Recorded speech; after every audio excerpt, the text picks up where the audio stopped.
أعوذ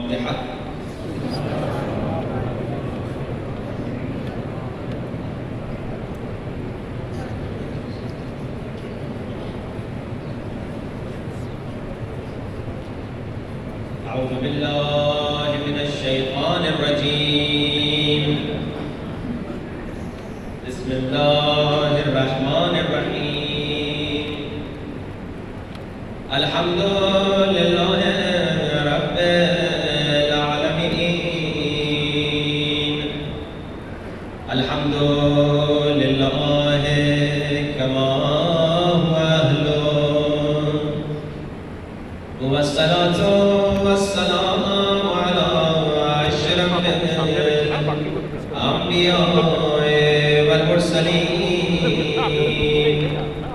وخاتم النبيين أبي القاسم محمد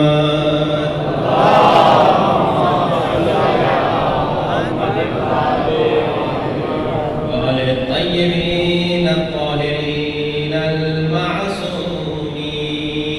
دعا سرکار امام زمانہ کوشش کریں سب مل کے بلند آواز سے.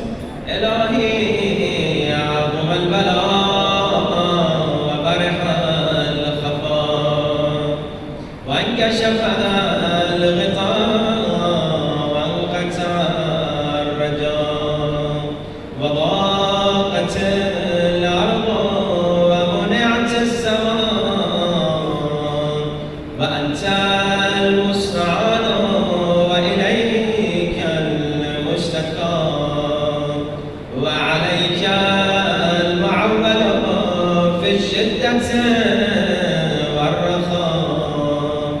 اللهم صل على محمد وآل محمد أولي الأمر الذين فرضت علينا طاعتهم وعرفتنا بذلك منزلتهم، ففرج عنا بحقهم فرجا عاجلا قريبا كلمح البصر أو هباق. رب الأندلس يا محمد يا علي يا علي يا محمد يا علي يا علي اكفياني فإنكما كافيان وانصراني فإنكما ناصران. کھڑی ہو جائیے.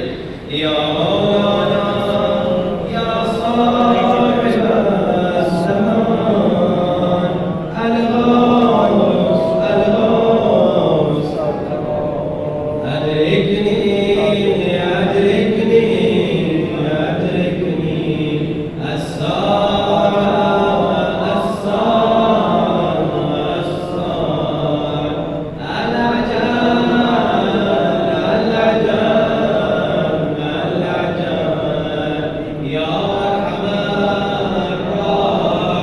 الراحمين بحق محمد وآله الطاهرين. صلوات.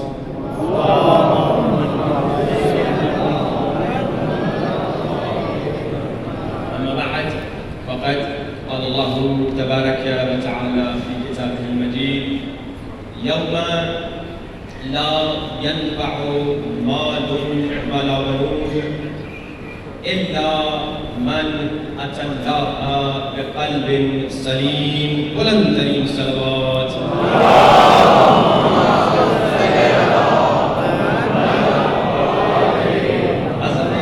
واجب الاحترام خالق کائنات ارشاد فرما رہا ہے کہ ایک دن ایسا آئے گا جب نہ تیری اولاد نہ تیرا مال نہ یہ گھر نہ یہ پیسہ کوئی تمہارے کام نہیں آئے گا. خدایا تو اس مشکل منزل میں مشکل کشا کون ہوگا؟ اس مشکل لمحات میں مشکل کشا کون ہوگا؟ تو کہا مشکل کشا بھی انٹروڈیوس کرتا ہوں، الا من اتی اللہ بقلب سلیم۔ اس لمحے میں، اس مشکل کے لمحے میں تیرا مشکل کشا قلب سلیم ہوگا۔ خدایا تیرا شکریہ، تو نے مشکل کشا کو انٹروڈیوس تو کر دیا، مگر یہ قلب سلیم ہے کون؟ یہ قلب سلیم ہے کون؟ اس کا بھی تعارف کرا دو۔ تو قلب سلیم کے تعارف میں چھٹے سرکار نے فرمایا جسے اللہ قلب سلیم عطا کرنا چاہتا ہے اس کے دل میں اللہ عشق حسین کو ڈال دیتا ہے۔ مشکل کشا حسین ابن علی ہیں۔ دنیا میں جو بھی مشکل ہے مشکل کشا حسین ابن علی ہیں۔ آخرت کی مشکلات سے نجات چاہتے ہو تو مشکل کشا حسین ابن علی ہیں۔ اور صرف ہم انسانوں کے مشکل کشا نہیں، بلکہ جب آدم مشکل میں گرفتار ہوئے تو مشکل کشا حسین تھے۔ جب نوح کی کشتی بھور میں پھنسی تو مشکل کشا حسین تھے۔ جب ابراہیم کو آگ میں پھینکنا چاہ رہے تھے تو مشکل کشا حسین تھے۔ یعنی آدم کی مشکل کشائی ہوئی تو حسین کے صدقے، نوح کو نجات ملی تو حسین کے صدقے، خلیل کو صبر سا جوہر ملا تو حسین کے صدقے، زکریا کو یحییٰ سا پسر ملا تو حسین کے صدقے، داؤد کو لحن گویائی ملی تو حسین کے صدقے، یعقوب کو نور بینائی ملی تو حسین کے صدقے، سلیمان کو بادشاہی ملی تو حسین کے صدقے۔ اب جملہ ہدیہ کر رہا ہوں، فکرس کو اگر پر ملے تو حسین کے صدقے، فکرس کو اگر پر ملے۔ کہ شاعر کہتا ہے، کوئی کہتا ہے نبی لکھا ہے، توجہ حق کا طالب ہوں، شاعر کہتا ہے کوئی کہتا ہے نبی لکھا ہے، کوئی کہتا ہے علی لکھا ہے، دیکھا جو میں نے پرے فکرس پہ حاضہ من فضل حسین ابن علی لکھا ہے۔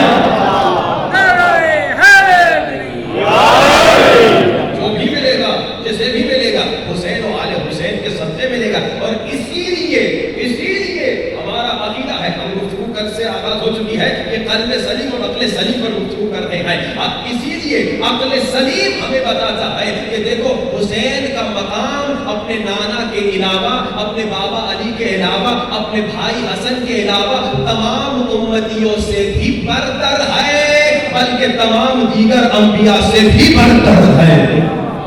آج لوگوں کو یہ ہضم نہیں ہو رہا کہ مولا علی کو رسول کے علاوہ دیگر انبیاء سے افضل سمجھ سکے، مان سکے، لیکن ہم کہہ رہے ہیں کہ مولا حسین بھی رسول خدا کے علاوہ دیگر انبیاء سے افضل ہیں۔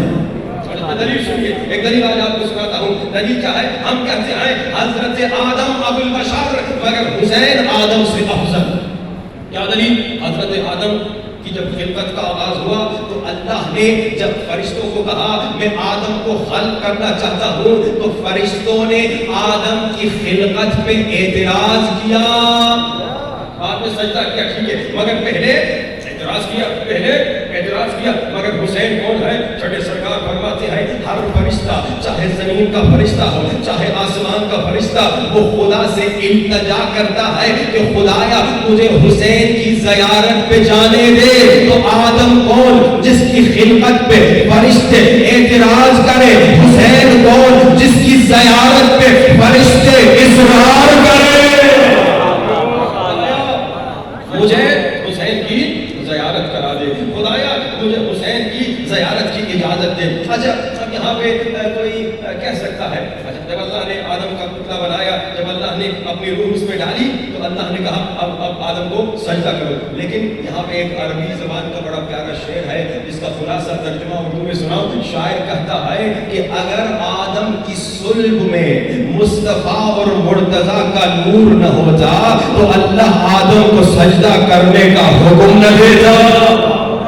سجدے کا حکم دیا تو مصطفیٰ اور مرتضیٰ کے برکت کی وجہ سے۔ لیکن اب یہاں پہ کوئی سوال پوچھ سکتا ہے، آپ نے کہا کہ علی ابن ابی طالب کے بیٹے حسین ابن علی آدم سے افضل ہیں، کیونکہ بھائی آدم کی خلقت پہ فرشتوں نے اعتراض کیا، حسین کی زیارت پہ فرشتے اصرار کر رہے ہیں، لیکن وہاں تو سجدے کی بات تھی، وہاں پہ جب سجدے کا حکم دیا اللہ نے، یہاں حسین کے لیے تو اللہ نے سجدے کا حکم نہیں دیا۔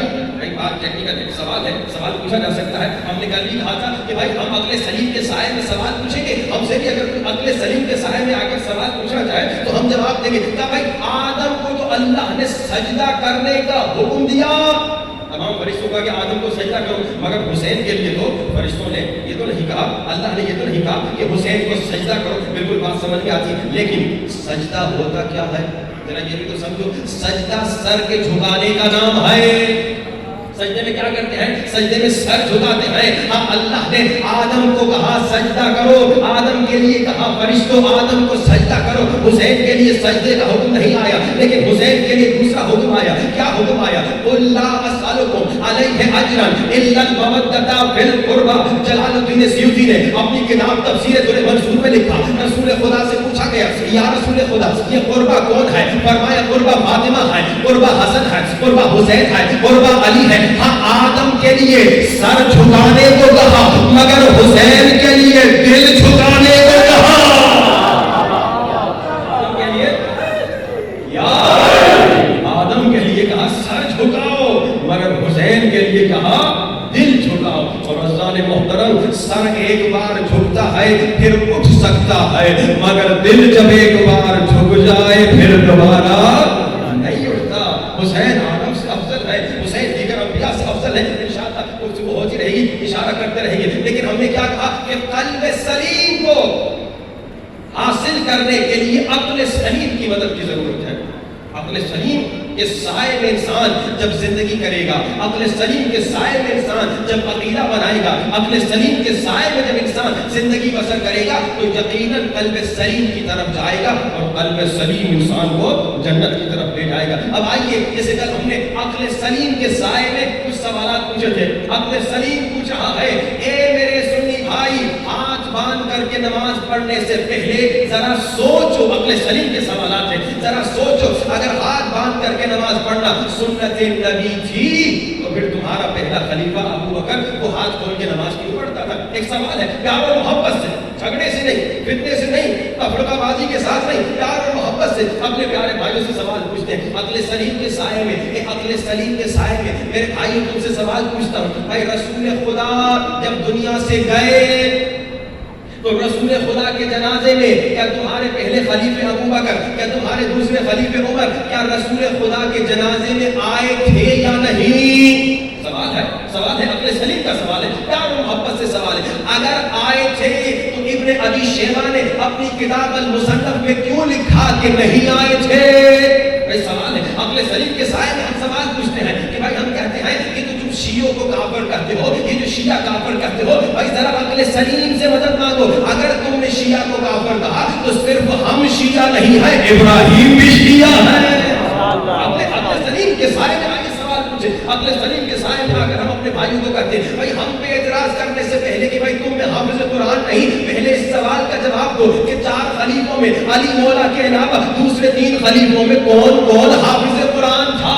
عقل سلیم کا سوال ہے، پیار و محبت سے سوال ہے، خدا نخواستہ کسی کی دلازاری ہمارا مقصد نہیں، ہم پیار سے سوال پوچھتے ہیں۔ عقل سلیم کہتا ہے ہمارے تقیے پر اعتراض کرنے والے کہ شیعہ تقیہ کرتے ہیں اور تقیہ کرنے کو نفاق اور منافق کہنے والے، ذرا سوال کا جواب دو، اللہ نے قرآن میں تقیے کرنے والے مومن آل فرعون کو با ایمان کہا؟ عقل سلیم کا سوال۔ اب گفتگو کو آگے بڑھاتے ہوئے عقل سلیم کے سائے میں اب سوال کا جواب دیتے ہوئے اور اعتراض کا جواب دیتے ہوئے پیار اور محبت سے آگے بڑھتے ہیں۔ اب انہوں نے کہا کہ بھائی یہ ہم نے نا شیعوں کو کافر اس لیے کہا، ذرا غور کیجیے، ذرا غور کیجیے، وہ لوگ جو شیعوں کو کافر کہتے ہیں جب ان کے ساتھ ہماری گفتگو ہوئی تو انہوں نے کہا بھائی ہم نے شیعہ کو کافر اس لیے کہا کیونکہ شیعہ اصحاب کا احترام نہیں کرتے۔ اب یہ خود ایک تہمت ہے، یہ خود ایک تہمت ہے، خدا کی قسم یہ جتنے شیعہ بیٹھے ہیں یہ سب اصحاب کا احترام کرتے ہیں، ہم اصحاب کی عزت کرتے ہیں، ہم اصحاب ایک بریکٹ پہ بات کروں، ہم ہر اس صحابی کی عزت کرتے ہیں جس نے رسول کی عزت کی ہوئی، ہم ہر اس صحابی پہ جان قربان کرنے کو تیار ہے جس نے اپنی جان رسول پہ قربان کی. بس تھوڑا سا فرق یہ ہے جو جنگ احد میں تشریف لے گئے ان کے ساتھ ہماری نہیں بنتی. جو جنگ جرول میں آ گئے مولا علی سے لڑنے کے لیے ان سے ہماری نہیں بنتی. جو جنگ صفین میں آ گئے مولا علی سے لڑنے ان سے ہماری نہیں بنتی. جو صلح حدیبیہ میں خود نبی پہ شک کرنے لگے ان سے ہماری نہیں بنتی. جو رسول پہ ہذیان کی تہمت لگاتے ہیں ان سے ہماری. صحیح مسلم میں ہے, میں نام نہیں لوں گا, جا کے دیکھ لیں, صحیح مسلم میں ہے کہ کچھ صحابیوں نے رسول پہ ہذیان کی تہمت لگائی. وہ کون تھے؟ ہمیں کافر نہ کہو, ہم خدا کی قسم اصحاب کا احترام کرتے. اور دوسری بات دیکھیے, عقل سلیم کے سائے میں گفتگو ہو رہی. دوسری بات, کس نے کہا کہ اصحاب کو نہ ماننے والا کافر ہے؟ میں اپنی کتاب سے نہیں, اہل سنت بھائی کی کتاب سے, صحیح بخاری اٹھائیے, صحیح مسلم اٹھائیے. اسلام کی بنیاد کیا ہے؟ کہ بنی الاسلام علی خمس, اسلام 5 چیزوں پر ہے. کیا؟ شہادت لا الہ الا اللہ محمد رسول اللہ. یہ سنی کتابوں کی بات کر رہا ہوں, اہل سنت کی صحیح بخاری سے بتا رہا ہوں. کیا کہا بھائی؟ شہادت لا الہ الا اللہ محمد رسول اللہ, نماز, زکات, روزہ اور حج, یہ سب ہم کرتے ہیں. لا الہ الا اللہ ہم کرتے ہیں, محمد رسول اللہ ہم کرتے ہیں, نماز ہم پڑھتے ہیں, روزہ ہم رکھتے ہیں, حج پہ ہم جاتے ہیں, زکات بھی ہم دیتے ہیں. یہ بھی سنتے جائیے, تہمت شیعوں پہ کہ شیعہ زکات نہیں دیتا. جا کے تمام مراجع کی توضیح المسائل دیکھ لیجیے, ہم 10 چیزوں پہ زکات دیتے ہیں. صرف فرق یہ ہے کہ ہم حکومت کو زکات نہیں دیتے لیکن ہم زکات دیتے ہیں. اب شیعہ نماز بھی پڑھتا ہے, شیعہ روزہ بھی رکھتا ہے, شیعہ حج پہ بھی جاتا ہے, شیعہ زکات بھی دیتا ہے, شیعہ لا الہ الا اللہ بھی کہتا ہے, شیعہ محمد رسول اللہ بھی کہتا ہے. تمہاری کتاب میں کہیں پہ یہ نہیں آیا کہ ایمان کی بنیادوں میں اصحاب کو ماننا بھی شرط ہے. بھائی صحیح بخاری نے کہیں نہیں کہا کہ بھائی ایمان کی شرط کیا ہے کہ اصحاب کو ایمان نہیں. تو یہ ایک بات. اب دوسری بات, عقل سلیم کے سائے میں جب گفتگو ہوگی تو جھگڑا ختم ہو جائے گا, پیار محبت سے آگے بڑھیں گے. لیکن کسی کو بے عزتی کرنا, کسی کی توہین کرنا, اس کی اجازت میں نے کہا عقل سلیم نہیں دیتا. عقل سلیم کہتا ہے دلیل سے بات کرو. اچھا یہ الگ بات ہے کہ دلیل تمہیں گالی لگے وہ تمہاری قسمت, لیکن عقل سلیم کہتا ہے دلیل سے گفتگو کرو, گالی نہ دو, بدتمیزی نہ کرو, بے عزتی نہ کرو. ہم دلیل سے گفتگو کر رہے ہیں. بھائی شیعہ کو کافر کہنے والوں, اگر تم مسلمان ہو, اسی لیے تمہیں بھائی کہہ رہا ہوں. اور جب ہم اپنے بھائیوں کو یہ چیزیں سمجھا رہے ہیں اسی لیے سمجھا رہے ہیں کیونکہ ہم نہیں چاہتے کہ کوئی آ کے ہمارے مسلمان بھائی کی بے عزتی کرے. اگر کوئی مسلمان کسی بھی مسلمان کی بے عزتی کرے گا, کوئی انگریز, کوئی کافر, کوئی عیسائی, تو ہمیں دکھ ہوگا. اگر کسی سنی کی کوئی عیسائی بے عزتی کرے گا ہمیں دکھ ہوگا. تو ہم اپنے سنی بھائیوں کے لیے کہہ رہے ہیں, اے میرے سنی بھائی, ذرا جو بھی عقیدہ بنانا ہے, جو بھی تم نے نعرہ بنانا ہے, جو بھی تم نے اپنی زندگی میں عقیدہ بنانا ہے, پہلے اس میں سوچو کیا یہ عقل سلیم کے ساتھ ہے یا عقل سلیم کے مقابلے میں ہے. اب یہاں پر ایک سوال, کہتے ہو شیعہ کافر, کیوں؟ کیونکہ شیعہ جو ہیں اصحاب کا احترام نہیں کرتے. میں نے کہا ہم اگر احترام نہیں کرتے, نمبر 1 ان کا نہیں کرتے جو تشریف لے گئے, ان کا نہیں کرتے جو جناب شک کرتے ہیں نبی پہ, ان کا نہیں کرتے جو رسول کو نعوذ باللہ پاگل کہتے ہیں. ہذیان کی تہمت یہ جملہ ہے اہل سنت کی کتابوں میں کہ کسی نے کہا رسول خدا کی طرف اشارہ کر کے کہ یہ بکواس کر رہا ہے. توہین رسالت کس پہ ہونی چاہیے؟ توہین رسالت میں سنی بھائیوں سے دل سے کہہ رہا ہوں, توہین رسالت کا پرچہ کس پہ کرنا چاہیے؟ جس نے رسول کو بکواس کہا نعوذ باللہ, جس نے رسول کو ہذیان کہا نعوذ باللہ. بھائی ذرا عقل کے سائے میں چلے, عقل سلیم کے سائے میں چلے. اب دیکھیے اب ایک سوال, کیا تو شیعہ کافر ہے کیونکہ شیعہ بعض اصحاب کو نہیں مانتے؟ پہلی بات صحیح ہے, ہم تمام اصحاب کو مانتے ہیں, بعض اصحاب کے ساتھ ہمارا مسئلہ ہے. اور مسئلہ کیا ہے آپ سنیے. حضرت زہرا کون ہے؟ نبی کی بیٹی, نبی کی بیٹی ہے, معصومہ ہے, طاہرہ ہے, پاکیزہ ہے, آیے تطہیر کی مصداق ہے, آیے مباہلہ کی مصداق ہے. لیکن اپنے سنی بھائیوں سے پوچھتا ہوں, اے سنی بھائیوں, بی بی فاطمہ کا کیا مقام؟ تو سنی بھائی اپنی کتابوں سے کہیں گے کہ ان کا بڑا مقام ہے, رسول خدا بی بی کے احترام میں کھڑے ہوتے تھے. یہ بی بی کا مقام ہے. رسول خدا نے 6 مہینے تک, صحیح مسلم میں ہے, رسول خدا نے 6 مہینے تک بی بی زہرا کے دروازے پہ آ کر سلام کیا. یہ وہ بی بی کی عظمت سے آئے تجوید کے بعد اہل سنت کے ہمارے بھائی ان کی کتابیں موجود ہیں کہ رسول خدا اپنی بیٹی کا احترام کرتے تھے. بھائی بی بی زہرا کا کیا مقام ہے کہ اہل سنت کے بھائی کہتے ہیں کہ ان کی کتابوں میں ہے کہ رسول خدا نے کہا زہرا کا غضب میرا غضب ہے, میرا غضب خدا کا غضب ہے. یہ مقام ہے. اب ہم اپنے بھائیوں سے پوچھتے ہیں, دیکھیں عقل سلیم ہے, پیار اور محبت سے گفتگو کرنی. عقل سلیم کے سائے میں پوچھتے ہیں میرے بھائی زہرا سلام اللہ علیہا کا کیا مقام ہے, ان کے بارے میں تمہارا کیا عقیدہ ہے؟ کیا بی بی زہرا مومنہ ہے؟ ہر سنی کہے گا بی بی زہرا مومنہ ہے. کیا بی بی زہرا صحابی رسول ہے؟ ہر سنی کہے گا, کیونکہ وہ کہتے ہیں بھائی جو رسول کو ایک بار دیکھ لے وہ صحابی ہے. بی بی زہرا تو ہر روز دیکھتی تھی. اب کیا بی بی زہرا صحابی ہے؟ ہر سنی کہے گا جی. مومنہ ہے؟ ہر سنی بھائی کہے گا جی. اب سوال, آپ ہی کہتے ہیں اصحابی کالنجوم بأیہم اقتدیتم اہتدیتم. آپ ہی کہتے ہیں اصحاب ستارے کی مانند ہیں, جس کی پیروی کرو گے کامیاب ہو جاؤ گے. آپ ہی کہتے ہیں, ہمارے یقینہ نہیں, ہم نہیں کہتے کہ سارے اصحاب عادل تھے. ہم یہ کہتے ہیں اگر سارے اصحاب عادل تھے تو سورہ منافقون کس کے لیے نازل ہوا؟ لیکن آپ کے عقیدے کے مطابق کہ اصحاب سب عادل تھے. آپ ہی کہتے ہیں اصحاب کالنجوم بأیہم اقتدیتم اہتدیتم, تمام اصحاب ستارے. اب بی بی زہرا بھی صحابیہ ہیں. اب آپ نے کہا کہ ہر صحابی کی اطاعت واجب ہے, آپ نے کہا ہر صحابی کی اطاعت میں کامیابی ہے. تو آپ تاریخ کو اٹھا کے دیکھیے, نبی کی بیٹی بی بی زہرا سلام اللہ علیہا صحیح بخاری کے مطابق, صحیح مسلم کے مطابق, بی بی زہرا کچھ اصحاب پہ غضبناک ہوئی. ذرا میرے ساتھ چلیے گا. کہتے ہیں شیعہ کافر کیونکہ شیعہ اصحاب کی عزت نہیں کرتے. نمبر 1 جھوٹ ہے, شیعہ اصحاب کی عزت کرتے ہیں. نمبر 2 تمہاری کتاب میں کہیں نہیں کہا گیا کہ ایمان کی شرط اصحاب کی عزت کرنا ہے. نمبر 3 بی بی زہرا سلام اللہ علیہا جو مومنہ بھی ہیں, جو صحابیہ بھی ہیں, ہمارے عقیدے سے معصومہ بھی ہیں, وہ کچھ اصحاب پہ غضبناک ہوئی. صحیح بخاری میں ہے, صحیح مسلم میں ہے. بی بی زہرا کچھ اصحاب پہ غضبناک ہوئی, اور اتنی غضبناک ہوئی کہ ان اصحاب سے مرتے دم تک بات نہیں کی. امام اور سیاسہ اہل سنت کی کتاب ہے, وہاں پہ آیا ہے کہ بی بی زہرا نے ان صحابہ کے لیے ہر نماز میں بد دعا کی. پھر صحیح بخاری میں آیا ہے ان صحابہ کو بی بی زہرا نے اپنے جنازے میں بھی آنے نہیں دیا. اب میں یہاں پہ نعرے کا بھی انشاءاللہ انتظار کر رہا ہوں, اور آپ کی توجہات کا بھی انتظار کر رہا ہوں. یہ نعرہ اچھا ہے, لیکن یہ بیفور ٹائم آ گیا. آن ٹائم نعرہ چاہیے, آن ٹائم نعرہ چاہیے. اب ذرا غور فرمائیے گا. اب دیکھیے یہاں پر اپنے بھائیوں سے پیار اور محبت سے ہاتھ جوڑ کے دوں, اپنے سلیم کے سائے میں گفتگو ہو رہی ہے. اے میرے بھائیوں, بی بی زہرا کون؟ مومنہ. بی بی زہرا کون؟ صحابیہ. بی بی زہرا کون؟ طاہرہ. بی بی زہرا کون؟ معصومہ. لیکن چلو تمہارے لحاظ سے مومنہ, نبی کی بیٹی اور صحابیہ, اور آپ نے کہا صحابی جو کرے اس کی اطاعت کرو, صحابی جو کہے اس کی اطاعت کرو, صحابی کی بے روی میں نجات ہے. اب بی بی زہرا صحیح بخاری کے مطابق غضبناک بھی کچھ اصحاب پہ, میں نام نہیں لے رہا تھا کہ دیکھنا, غضبناک بھی کچھ اصحاب پہ, اپنے جنازے میں نہیں آنے دیا کچھ اصحاب کو. اب میرا سوال ہے سنی بھائیوں سے, اے میرے سنی بھائیوں, کیا بی بی زہرا ان اصحاب سے غضبناک ہونے کی وجہ سے اسلام سے خارج ہو گئی؟ نعوذ باللہ. کوئی سنی نہیں کہے گا, کوئی سنی یہ نہیں کہے گا کہ بی بی زہرا کیونکہ بعض اصحاب پہ غضبناک ہوئی تو نعوذ باللہ اسلام سے خارج ہو گئے. کیا بی بی زہرا ان بعض اصحاب پہ غضبناک ہونے کی وجہ سے ایمان سے خارج ہو گئی؟ کوئی سنی نہیں کہے گا, نعوذ باللہ, کوئی سنی یہ بات نہیں کہے گا.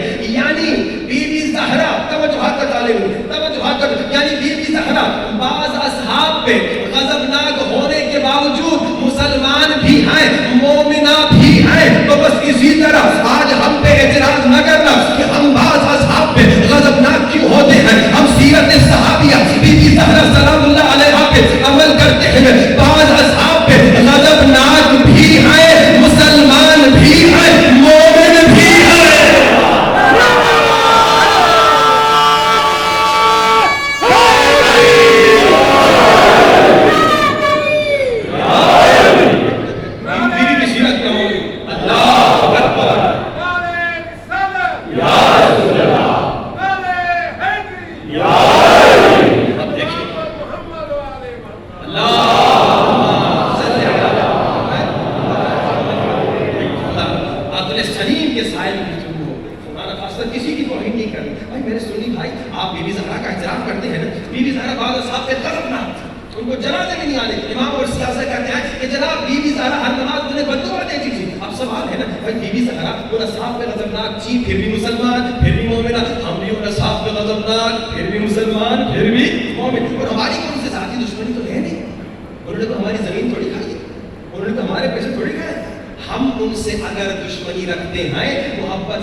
آپ تحقیق کرو. ہم عقل سلیم کے سائے میں گفتگو کر رہے ہیں. عقل سلیم کرتے جھگڑا نہ کرو.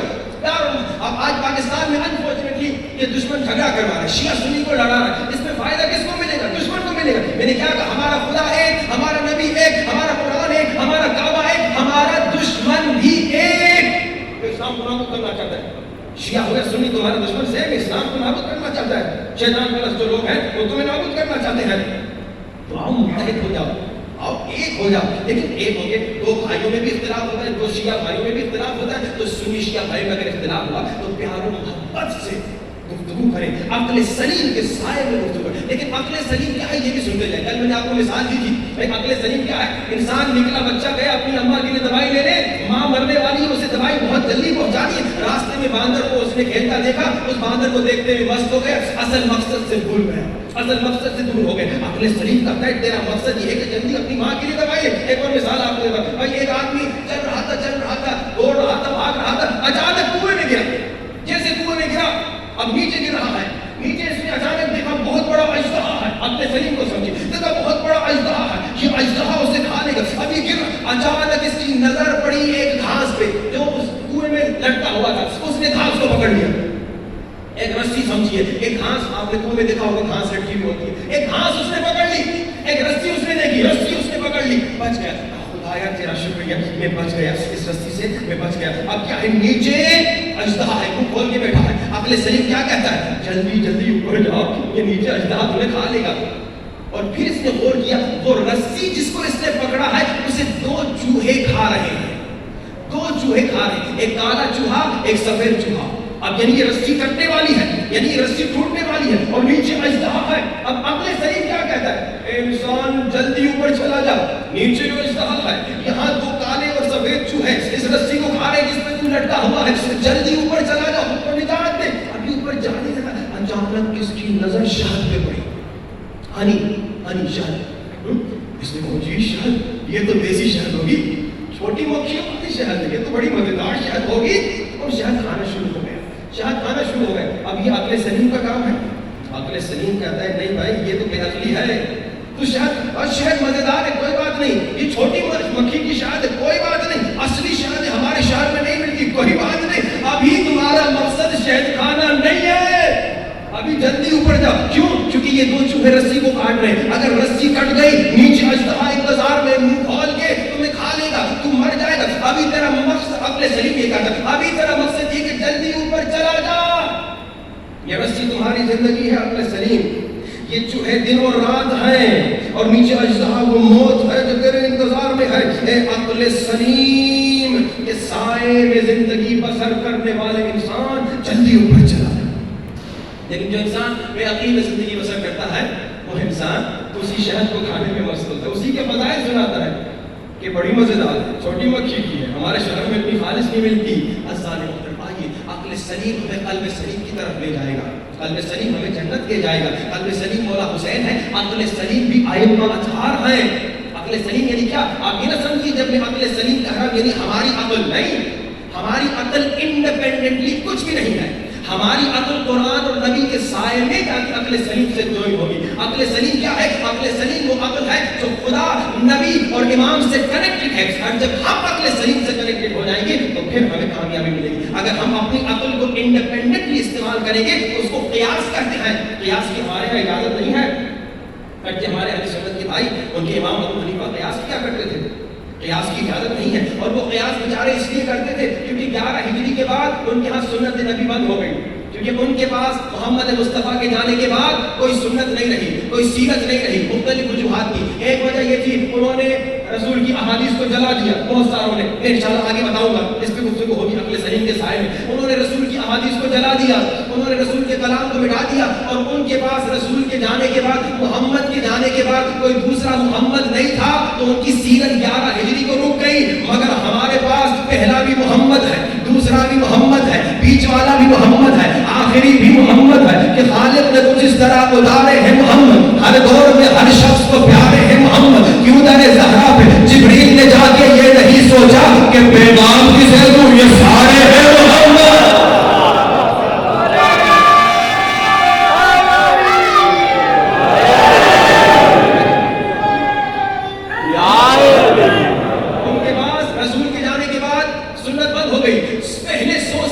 اسلام کی تاریخ میں ہمارے سنی بھائیوں کے پاس ایک کتاب بھی، ایک سطر بھی، ایک لائن بھی سنت رسول کی لکھی نہیں گئی، کیونکہ وہ سنت ان کے پاس ختم ہو گئی، اب اس کے بعد کتابیں لکھی گئی، لیکن ہمارے پاس سنت و سیرت نبی چلتی رہی، اس لیے ہم قیاس نہیں کرتے، قیاس منع ہے ہمارے، لیکن ابو حنیفہ قیاس کیا کرتے تھے؟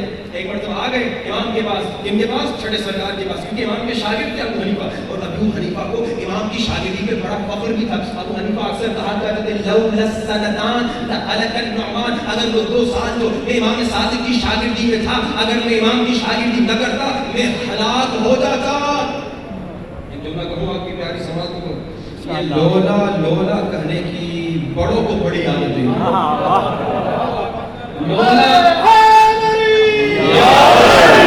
لولا کہنے کی عادت تو بہت ہے، لیکن کاش کہ مولا کہنے کی عادت بھی بنا لے۔ عادت تو بہت ہے۔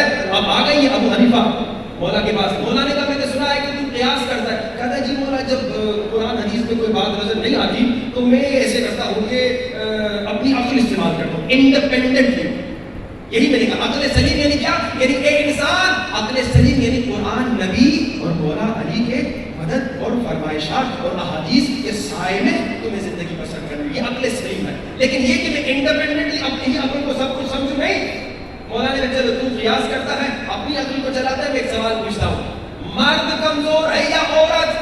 اس نے اپنی عقل چلائی، کہا جی قبلہ وہ عورت کمزور ہے۔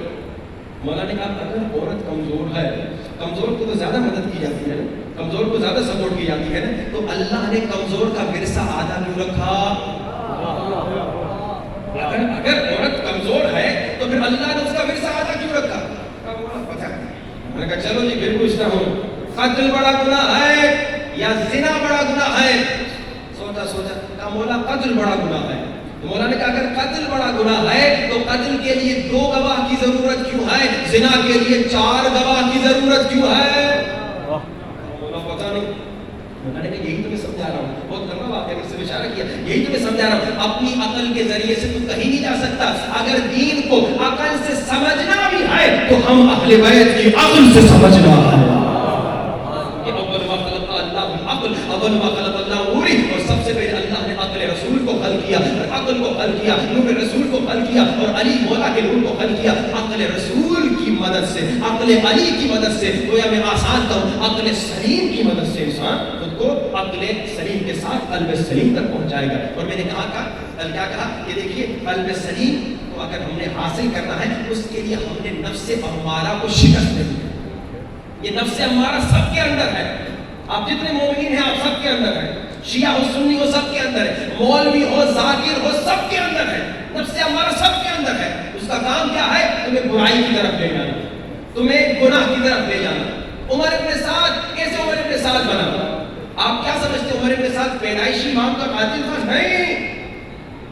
شمر کیسے شمر بنا؟ کیا سمجھتے اللہ نے اس امام کا قاتل پیدا کیا تھا؟ نہیں۔ آپ بچے کو معصوم کہتے ہیں، یہ شمر بھی ایک زمانے میں بچہ تھا، اللہ نے شمر کو قاتل نہیں بنایا تھا، اللہ نے ابن ملجم کو مولا کا قاتل نہیں بنایا تھا۔ لیکن یہ کیسے مولا کے دشمن بنے؟ یہ ایسے مولا کے دشمن بنے کہ انہوں نے نفس امارہ کی اطاعت کی۔ اچھا عمر ابن سعد، اسی طرح شمر، ابن ملجم، ان کا بیک گراؤنڈ کوئی سپر ہائی فائی نہیں تھا، شائننگ بیک گراؤنڈ نہیں تھا۔ تاریخ میں ایسے لوگ ملتے ہیں جن کا بیک گراؤنڈ بڑا شائننگ بیک گراؤنڈ تھا، جیسے زبیر جانتے ہیں کون ہے؟ مولا کا بڑا عاشق تھا، مولا کا بڑا چاہنے والا تھا۔ جب مولا علی نے بیعت نہیں کی تھی، وہ ہمارے عقیدے کے لحاظ سے تو مولا نے بالکل بیعت نہیں کی تھی، لیکن جو اہل سنت کے بھائیوں کے مطابق وہ جو پہلے 6 مہینے جب تک بی بی زہرا حیات کی زندہ تھی تب تک مولا نے بیعت نہیں کی تھی، اس وقت تک زبیر نے بھی مولا کے ساتھ ہوتے ہوئے بیعت نہیں کی تھی۔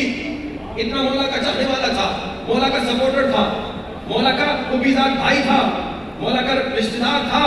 اور جب عمر نے کہا تھا کہ وہ ایک کابینہ بنے گی جس میں 6 لوگ ہوں گے اور انتخاب کریں گے بعد والے خلیفے کو، اس میں زبیر پیچھے ہٹ گیا مولا کی حمایت میں کہ مولا خلیفہ بنے، اتنا عاشق۔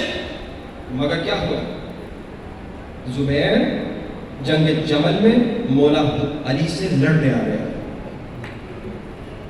شائننگ بیک گراؤنڈ، ایسا بیک گراؤنڈ آپ کا بھی نہیں کہ جیسے سلمان منا اہل البیت کی حدیث ہے، اسی طرح زبیر کے بارے میں کہ ہمارا اتنا قریبی تھا جتنا سلمان ہمارا قریبی ہے۔ مگر کیا ہوا؟ نفس ہمارا کی اطاعت کی، نفس امارہ کی بات مان لی، نفس امارہ کو شکست نہیں دی. لیکن نفس امارہ جو ہے نا، یہ نفس کی جو بیماری ہے ہر انسان کے اندر ہے. تکبر نفس کی بیماری ہے، غرور نفس کی بیماری ہے، یہ ساری نفس کی بیماریاں ہیں. پیسے کی محبت نفس کی بیماری ہے، عجب نفس کی بیماری ہے، حسد نفس کی بیماری ہے. یہ ساری نفس کی بیماری ہمارے اندر ہوتی ہے. ہم نے اسے شکست دینی ہے. اگر ہم نے شکست دی تو ہم حر بنیں گے. اور یزیدی تھا، یزید کا سپہ سالار تھا. اور کون تھا جس نے حسین کا راستہ روکا تھا؟ اور کون تھا جو سکینہ کی یتیمی کا سبب تھا؟ اور کون تھا جو بی بی زینب کی مشکلات اور مصیبتوں کا سبب تھا؟ مگر جب اس نے نفس کو شکست دی، جب اس نے روح کو کامیابی دی، جب اس نے عقل سلیم کی بات مانی، تو اس کی زندگی قلب سلیم ہو گئی. آج ہم نے یہی کرنا، نفس کو شکست دینی ہے. دیکھیے آپ کے بدن میں بیماریاں ہوتی ہیں نا، یہ نفس کی بیماریاں بھی اسی میں آپ کے اندر ہوتی ہیں، پتہ نہیں چلتا. ایک مرتبہ ہمارے اندر بہت ساری بیماریاں ہوتی ہیں. ایک مومن آیا، اس نے کہا بولا نا میرا اچانک سر چکرایا، میں ڈاکٹر کے پاس گیا، گرا میں سر چکرایا، بے ہوش ہونے والا تھا. ڈاکٹر نے چیک اپ کیا، بلڈ ٹیسٹ کیا، ایم آر آئی کیا، جو بھی ٹیسٹ وغیرہ تھے، کہا کہ تمہیں تو کینسر ہے اور آخری اسٹیجز پہ.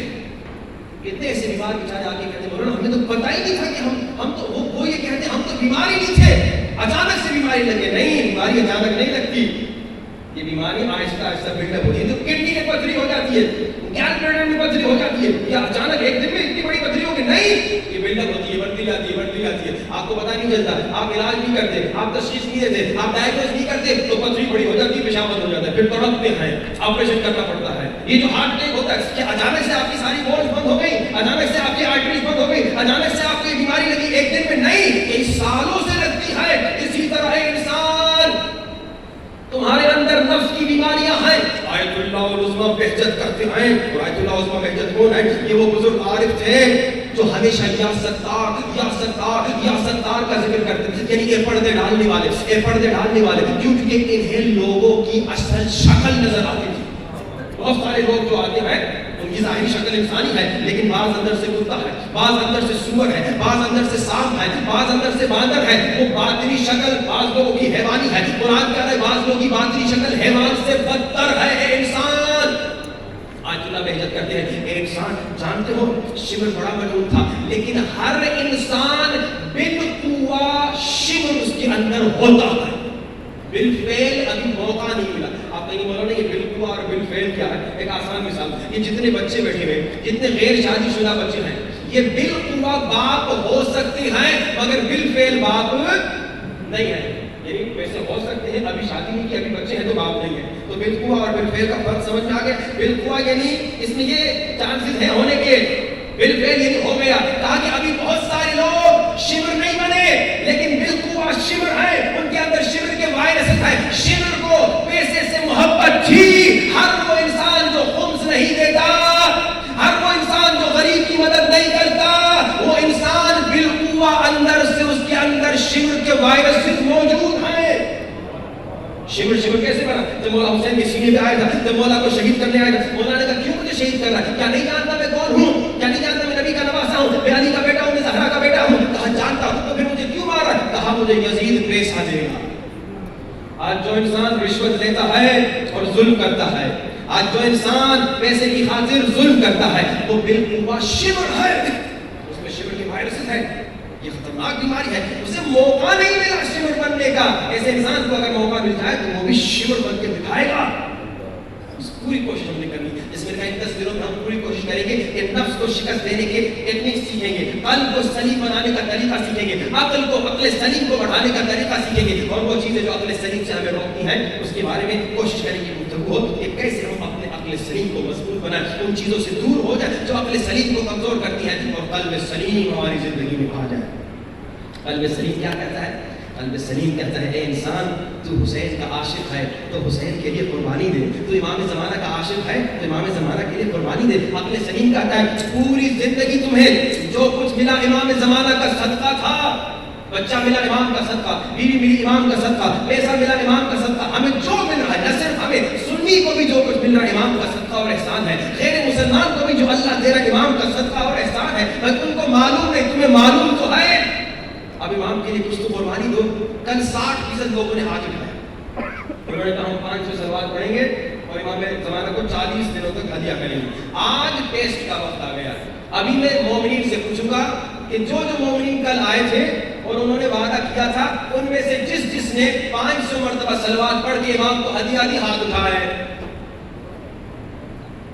یہ اشرا کامیاب نہیں گیا کہ ناکام گیا.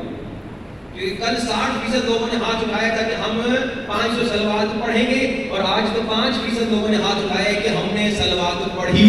آج میں پھر وعدہ لیتا ہوں, جنہوں نے کل وعدہ کیا وہ آج پھر بھی وعدہ کریں, کوئی مسئلہ نہیں. اے مومنو, صلوات کا میں نے فائدہ سنایا. صلوات کا کیا فائدہ آپ نے سنا؟ وہ فرشتہ اپنے پروں کو جب پانی میں ڈبکی مار کے ہلاتا ہے تو وہ فرشتے اس کے ہر قطرے سے بنتے ہیں جو قیامت تک تمہیں دعا دیتے ہیں. اللہ کے رسول فرماتے ہیں قیامت کے دن ہر انسان کو حسرت ہوگی, گنہگار کو گناہ کرنے کی وجہ سے, نیک انسان کو بھی حسرت ہوگی کہ خدایا کاش میں زیادہ نیکیاں کرتا, 10 مجلسوں میں گیا تو 100 مجلسوں میں جاتا, زیارت عاشورہ 10 مرتبہ پڑھی تو 100 مرتبہ پڑھتا, دعائے جمعے 50 مرتبہ پڑھی تو 1000 مرتبہ پڑھتا. قیامت کے دن گنہگار کو بھی حسرت ہوگی, نیک انسان کو بھی حسرت ہوگی, مگر وہ انسان جو زندگی میں صلوات پڑھتا رہتا تھا اس سے کوئی حسرت نہیں ہوگی. یہ مقام ہے صلوات پڑھنے والوں کا.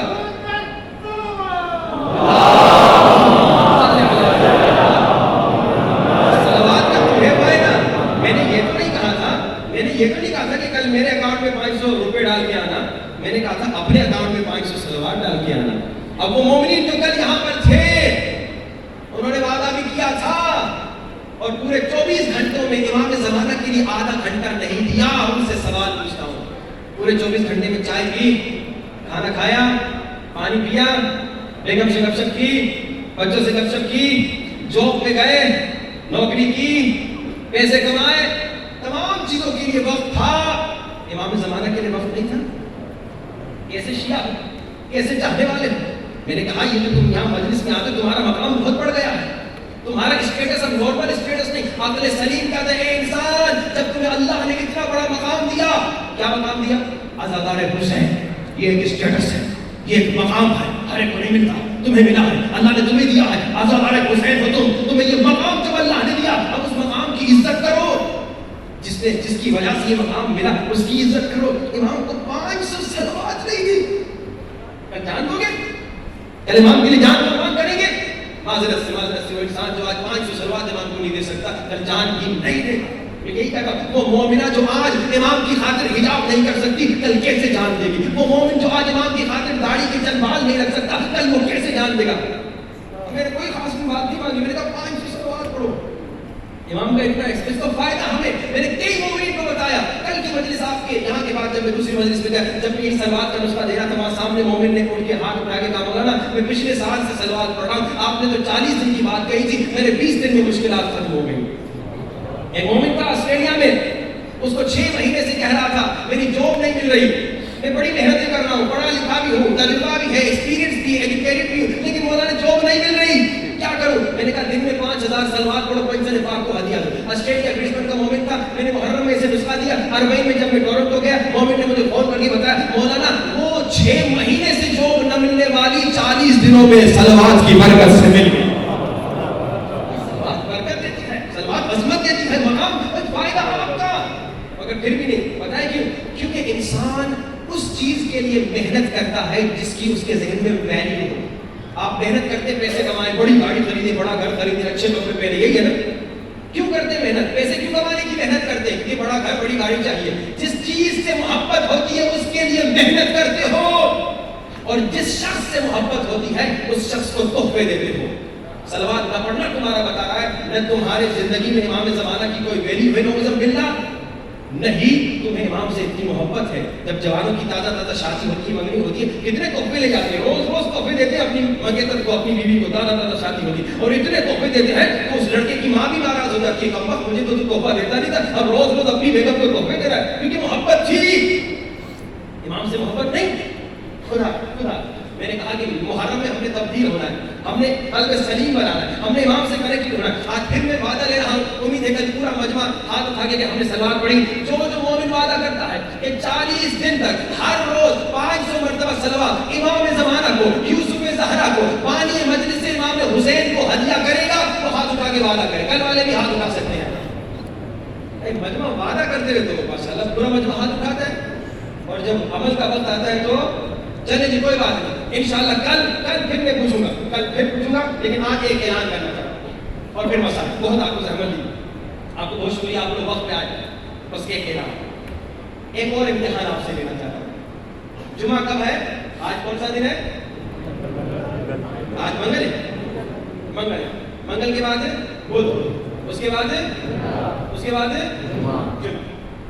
جمعے کے لیے ریکمینڈڈ ہے امام زمانہ کی دعائے نبوہ پڑھو. پچھلے سال ہم نے میروں میں دعائے نبوہ کا پروگرام رکھا. 9 محرم کی رات 8 محرم کی رات اعلان کیا, مومنین سے وعدہ لیا صبح 4 بجے. ہم نے کہا مومنو تمہارا امتحان ہے, دعویٰ ہے نا کہ امام کی خاطر جان بھی دیں گے. میں دیکھنا چاہ رہا ہوں تم میں سے کتنے مومن آئیں گے. میں نے کہا میری خواہش ہے 400 مومن آئے. وہاں پہ 600-700 مومن ہوتے تھے. میں نے کہا میری خواہش ہے 400 مومن آئے. میں نے وعدہ لیا, 100 مومنین نے وعدہ کیا. میں نے کہا چلو 100 پہ میں راضی ہوں. مومنین وہاں کے بانی کہتے ہیں مولانا, کیونکہ میں نے کہا تھا کہ ناشتہ بھی کھلانا ہے, وہاں کے بانی کہتے ہیں مولانا اب آدھی رات کو گاؤں ہے, وہاں پہ ہم دودھ کہاں سے لائیں صبح چائے کے لیے. کہا ہم نے رات کو امام بارگاہ میں اعلان کیا جس کے گھر میں دودھ ہے وہ دودھ لے کر آئے, امام زمانہ کے لیے صبح چائے بنانی ہے. کہا لوگ اپنے گھروں سے گلاس لے کر آئے. کہا یہ ہم نے اپنے لیے رکھا تھا, گاؤں والے تو زیادہ دودھ نہیں رکھتے, دوسرے دن نیا دودھ آ جاتا ہے نا. تو اس نے کہا وہ گلاس جو ہم نے اپنے لیے رات کو سونے سے پہلے رکھا تھا وہ گلاس ہم لے کر آئیں گے, استعمال کیجیے امام زمانہ کے صبح دعائے نبوہ کی چائے کے لیے. اور صبح تقریباً 600-700 مجمع آیا, ان کا ناشتہ کم پڑ گیا. ڈیرہ غازی خان میں ہم نے یہی امتحان لیا, تقریباً مجلس میں 2500 مجمع آتا تھا. میں نے کہا صبح 5 بجے دعائے نبوہ ہوگی, سارا مجمع آیا, 70% مجمع آیا. 1500 تقریباً مومنین 5 بجے رکشوں پہ, موٹر بائک پہ, گاؤں سے اٹھ کے آئے. یہ میرے کو تجربے جو چھوٹے شہروں میں یہ گاؤں میں اکثر لوگوں نے مجھے بتایا, میں نے بھی دیکھا, شہر والے امام سے محبت کا دعویٰ بہت کرتے ہیں لیکن عمل کے میدان میں زیرو. اس سال میرے پہلے والوں نے کہا مولانا اس سال جمعے کے دن ہمیں دعائیں نبوہ دیجیے. میں نے کہا نہیں, میں اس سال اسلام آباد کی مومنین کو امتحان کرنا چاہتا ہوں, میں اسلام آباد کی مومنین کا ٹیسٹ لینا چاہتا ہوں. یہ سارے عاشقان حسین صبح 6 بجے جمعے کے دن دعائیں نبوہ میں حاضر ہوں انشاءاللہ. میری امید ہے, میری خواہش ہے, التماس و التجا ہے, امام کے عاشقوں بانی مجلس امام زمانہ ہے, امام زمانہ کو پرسہ دینا ہے. دعائیں نبوہ میں فضائل بھی ہیں, مسائل بھی ہیں, تولا بھی ہے, تبرہ بھی ہے. دعائیں نبوہ میں ضرور حاضر ہوئی ہے. اب یہ امتحان اسلام آباد کے مومنین سے دیکھیے کتنا مجمع ہے. مجھے یہاں کے بانیوں نے کہا مولانا ہمارے یہاں 7000 کا مجمع ہوتا ہے. میں نے کہا واہ بھائی واہ, یہ بتا کے غلطی کر لی آپ نے, کیونکہ جمعے کے دن دعائیں نبوہ کے لیے مجھے 3000 کا مجمع چاہیے. اور پھر میں نے کہا کہ بھائی صاحب سب کو ناشتہ بھی کھلانا ہے. ابھی ہماری بات ہو رہی تھی, نے کہا مولانا چلے کھلائیں. میں نے کہا نہیں بھائی کوئی پائش ہے نہ ہماری, کیونکہ کچھ مومنٹ تو دعا کے لیے آئیں گے, کچھ تھوڑا ناشتے کے لیے بھی آ جائیں گے. صلوات پڑھیے محمد خدا.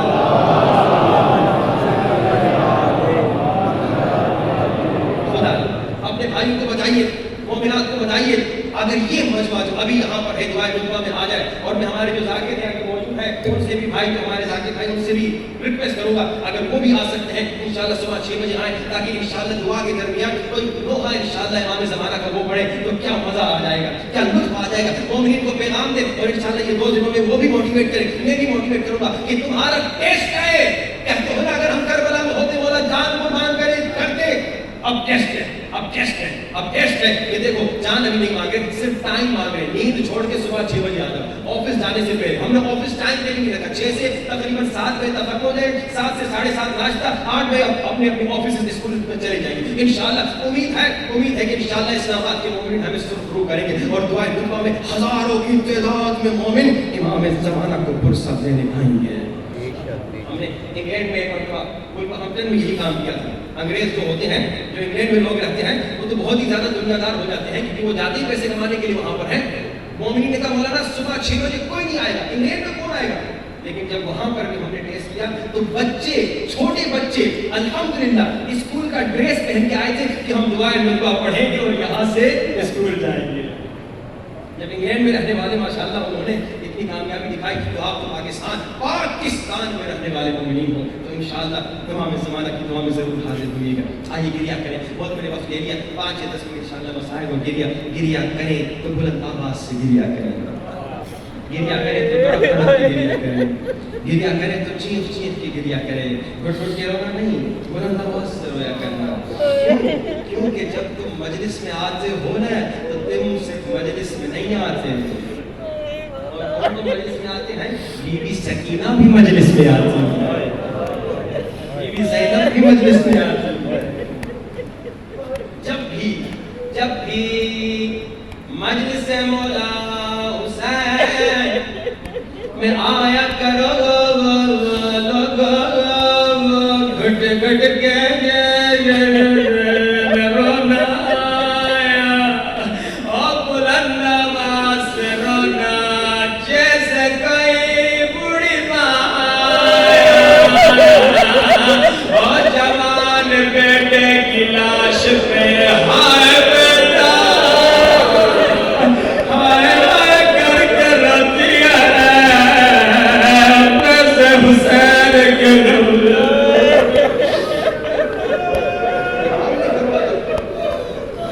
امام کا صحابی امام کا عاشق مجلس سے امام حسین سے نکلا امام صادق نے فرمایا کہ میرے جانے والے تو نے میرے دادا پہ رونے کا حق ادا نہیں کیا مولا کے صحابی نے مولا کے عاشق نے رومال نکال کے دکھایا مولا یہ رومال دیکھیے آنسوؤں سے بھیگ چکا یاد رکھیے جب آپ مجلس میں آتے ہیں نا ایک رومال اپنا رکھیے خاص آنسوؤں کے لیے ایک رومال جس میں صرف حسین کے غم میں جو آنسو آہیں جمع کریں اور جب آپ مرنے والے ہو وصیت کیجئے بیٹا یہ رومال میرے ساتھ قبر میں رکھنا یہ میری نجات کا وسیلہ بنے گا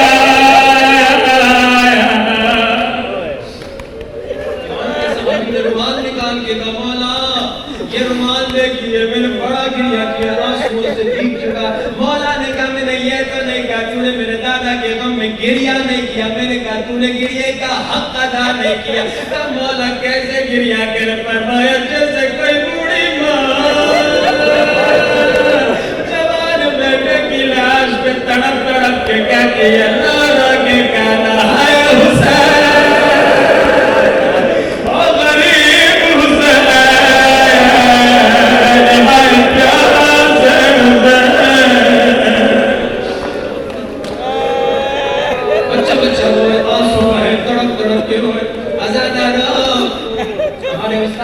اگر کسی کو رونا نہیں آتا اگر مجلس میں آنسو نہیں بہتے جب کبھی مسائل سنونا آنکھوں کو بند کرو کربلا کو تصور کرو اور جب ساکن سکینہ کے مسائل پڑے نا سکینہ کا زخمی چہرہ تصور کرو اور ننھے بچے اور چہرہ زخمی اور وہی نیل نشان کہیں کالے نشان سکینہ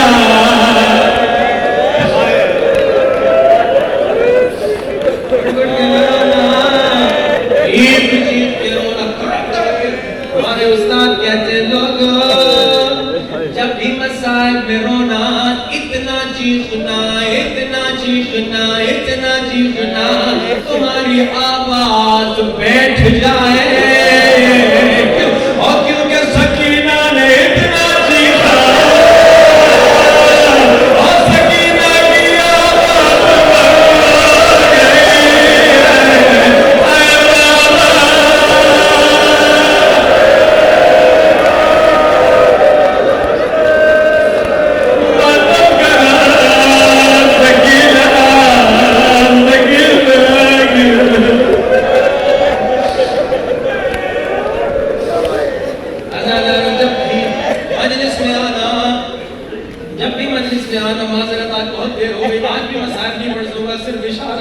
جب بھی مجلس میں آنا گھٹ گھٹ کے نہ رونا چیخ چیخ کے رونا تڑپ تڑپ کے رونا کیوں کیونکہ مجلس میں حسین کے اور ننھی بچی سکینہ آتی ہے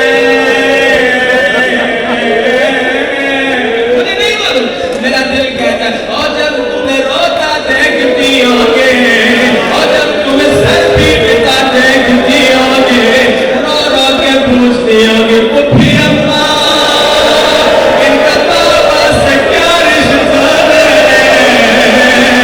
زینب کہتی ہوگی یہ میرے بابا اور بابا کے عزادار ہے بابا کے عزادار ہے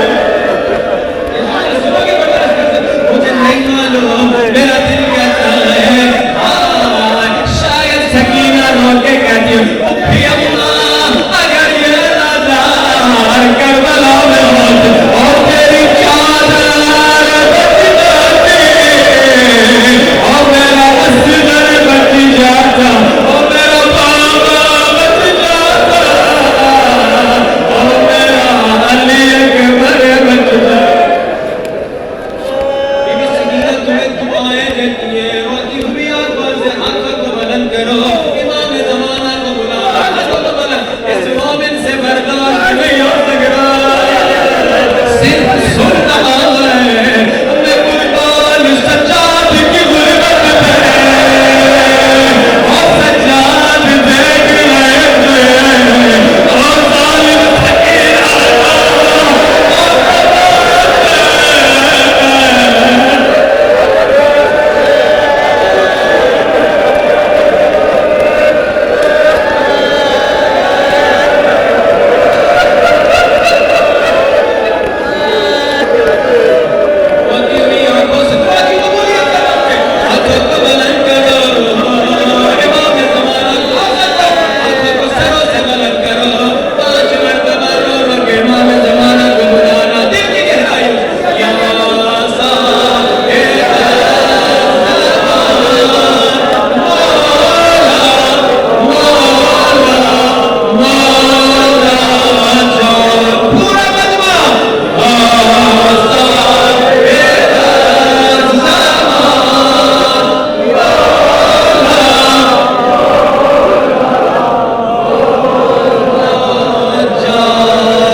سکینہ